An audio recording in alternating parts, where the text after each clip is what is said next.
questions, we move on to Gul'dan. And with Gul'dan, if there's no questions. Gul'dan, we only got 2 phases in, and I mean it's pretty consistent 2 phases. It's a pretty fun encounter, but we did not get through to phase 3, right? We tested, I think, phase 2 on heroic. I'm pretty sure. Right, phase 1 is super simple. Phase 2 is pretty standard, and phase 3 we did not really touch on. So I want to go through the first 2 phases of that encounter. Then you have a dot that could be slowed down with a time bubble so it didn't kill you. Didn't they have a dot that could be slowed down with time bubbles? I don't think so. Yeah, I don't recall that one. Yeah, I've not seen any cinematics. So one thing I don't spoil myself with, and is I never watch cinematics. I never ever watch them on MMO on Wowhead or whatever, because I don't want to spoil them for myself. I want to earn them and kill them for the first time and see what happens and all the voices. So I don't know what's going to happen in the storyline. Don't spoil it for me. So when I kill Gul'dan for the first time, I will experience it with you guys as well, which will be pretty cool. But okay, let's move on to Gul'dan, both normal and heroic. All right, Gul'dan. Gul'dan's a PC killer? Well, we shall see. Alright, Gul'dan, last one. And again, for those of you that are not here, this will all be on Twitch VODs. I might ask Midges to separate it between different bosses, or do like 10 bosses of it or something, or on YouTube. I don't know. We'll see.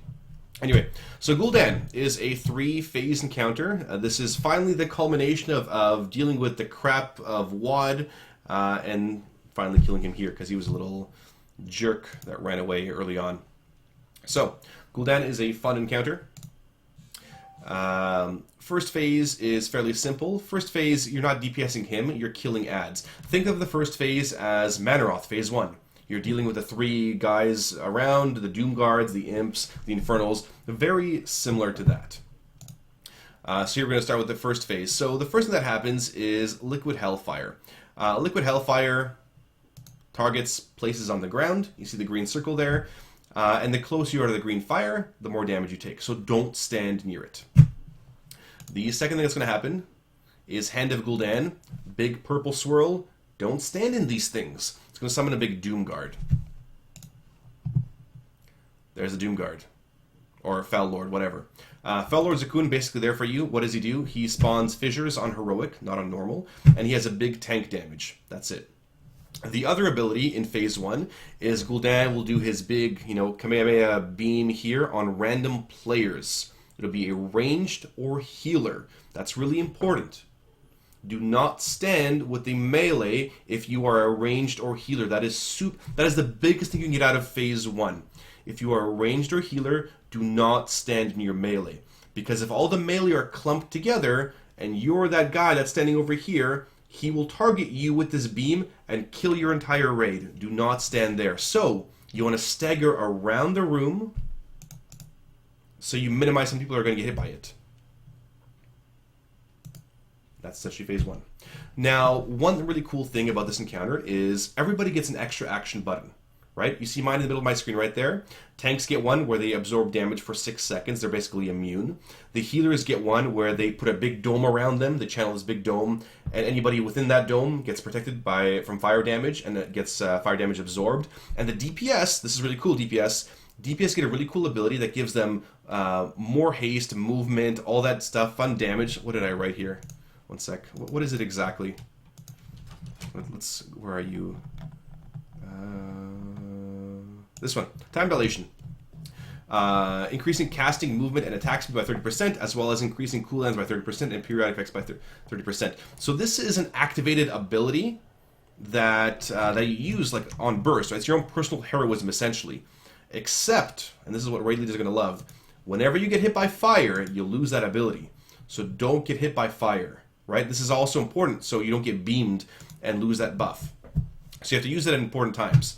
There's the green Hellfire ability while we're dealing with the Doom Guard. There's Doom Guard. I think that's Genie getting spiked there. Genie, if you're listening, that's you with your spike up your bum. And just, that's it, right? He's taking massive damage right now through that Hellfire, getting beamed. In addition, one thing that's going to happen is, so there's more ads that spawn. Right now we have the Fel Lord guy up. Then we have an Inquisitor spawn. The Inquisitor is the biggest bitch of this first phase. He is a giant pain in the ass. He has 3 main abilities. The first one is this Drain. With this Drain, it has to be dispelled as quickly as possible. Like, you need to have trigger fingers on dispels because it does damage. And for every tick of damage that it does, it also heals the Inquisitor. The other thing the Inquisitor does, I mean, he's pretty stationary. He doesn't move. So he's right there. If you guys remember the Inquisitors in Archway, remember how the little beams of eyes they spawn? Exact same thing here. Right? So they're a huge pain in the ass. They spawn near players. Right? There's one under the Inquisitor right now. So if you are all collapsed on one side, you will spawn them on one side of the room, which is very important. Do not be staggered across the entire room. Right? Like, you're going to want to use one half section of the room to spawn eyes there. Because the more eyes you have, again, these beams will rotate and they will kill your melee. Because Inquisitor doesn't move. So look at that beam slowly moving. Hey, look, more eyes. More eyes. He just keeps casting this gaze. And this, just imagine how many there. And see, that was bad. So the melee got hit by a beam, and there's gazes, and now there's pillars coming up from the ground. So not a fun time for melee. Unfortunately, I think we had 3 ranged DPS on this encounter. I mean, melee DPS are fine, but it was a really bad balance for us. So the Inquisitor didn't die as quickly. It was a giant pain in the ass. And this shit stays in Phase 2. So yeah, this is Phase 1, but all these beams are staying in Phase 2.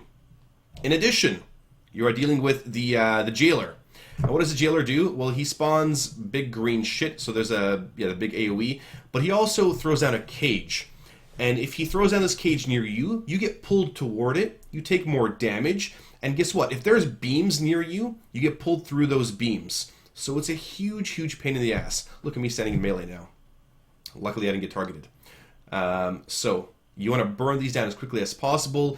This is where you can use your extra action buttons, right? Either the dome for the healers, or as a DPS, use your buff, right? 30% more haste. You can also hero in this phase as well if it's giving you a ton of issues, but it is partly a gear check too.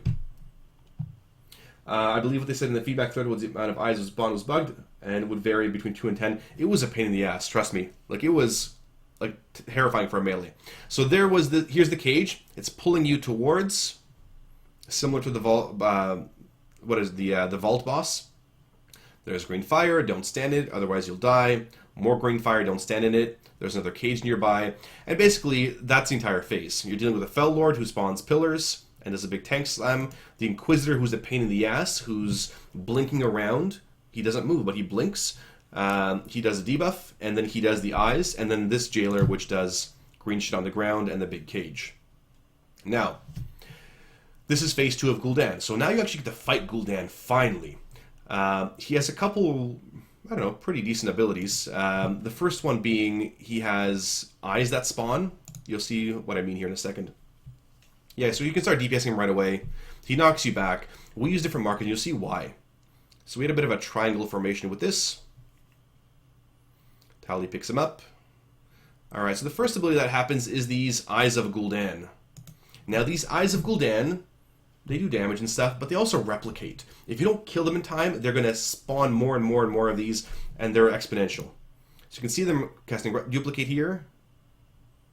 But to duplicate, that one duplicated, but we killed them. So you want to AoE the crap out of them. So AoE classes, great. Next thing that happens is Bonds of Fel. Bonds of Fel, think of this as Archimonde. You guys remember Archimonde and the Chains ability? So the Chains ability, you know, when you ran away, it exploded, right? Either on the raid, or it killed everybody near you on Mythic. This is very similar. It has about an 8-yard chain. Once your chain breaks, you do 10 million damage to everybody near you. So what we did is we had 2 points. We had the tank spot, which is where Tali is right now. We had the marker here, where we start on for bonds, so they're all very similar. Then everybody shifts over to blue. So we're all going to soak that damage together. But because of the healer buff, we're able to take less damage. So right over here, there's the healer buff, and we exploded on each other, right? So nobody died. And then at the same time, you're still dealing with the big green hellfire. So you might want to stagger your healing buffs that way. We should have used our third one there. So there's Hand of Gul'dan. Guess what? Doom Guards, or Dreadlords, Jaina's friend, brother, sister, are here. And they're doing the same kind of thing. Carrion Plague, which is interruptible. And you're dealing with all those other abilities. So the Eye of Gul'dan will be next. Again, these Dreadlords are a priority. Again, lots of cleavage, right? Less single target, lots of cleaving on these things. And then you're going to have Eyes of Gul'dan soon. This is where we start getting overrun by Eyes of Gul'dan. Yeah, and this is really tough because the abilities do overlap, right? Eyes of Gul'dan plus the bonds, which means, well, we got to kill these eyes first. Like, they're the priority first, because if you don't control them, they're just keep replicating and you're screwed. The bonds happen at the same time as well. So with the bonds, the longer they're on you, the more damage you take. So you might want to hold off on breaking the bonds until you deal with the eyes. And then obviously we're going to run off to the side here and break the bonds, and this is where we start wiping. So this is roughly about as far as we got into the encounter, but he has 1.4 gigawatts of HP. That was the encounter in a nutshell. I mean, for phases 1 and phase 2. Should be pretty fun on normal and heroic, right? But yeah, lots of fun with this boss. I don't know, it seems pretty cool. Simplified for phase 1 and phase 2. I'm excited for Mythic and the last phases. I didn't get to see them, but I'm sure there'll be more guides and videos out there at some point. So let me know. Let me know if you have any questions about Gul'dan specifically, strats, things like that. Again, it's all normal and heroic. Again, most of this, right? Rating comes down to 2 things: stand in the right spot, kill the ads. If you do those things right, bosses are easy. Right? Every single one of these bosses, from Scorpion, stand in the right spot, don't get hit by the blast, right? Don't get shockwave, don't get knocked back, and kill the ads. You do those 2 things, boss dies. Right? Okay, well, what about other bosses? Croesus. Okay, you have ads spawn, little burning embers, kill them, stand in the right spot, you win. That's it. That's as simple as you simplify them. Yeah, there'll be lots of cleaving in, lots of cleaving. Lots and lots of cleavage in the Nighthold, for sure. Yeah, I've gone through all the bosses. Gul'dan is the last one now. It'll all be highlighted, and, the weak cores are all there as well. What do you use our withered troops on? Whatever the hell you want, I don't know.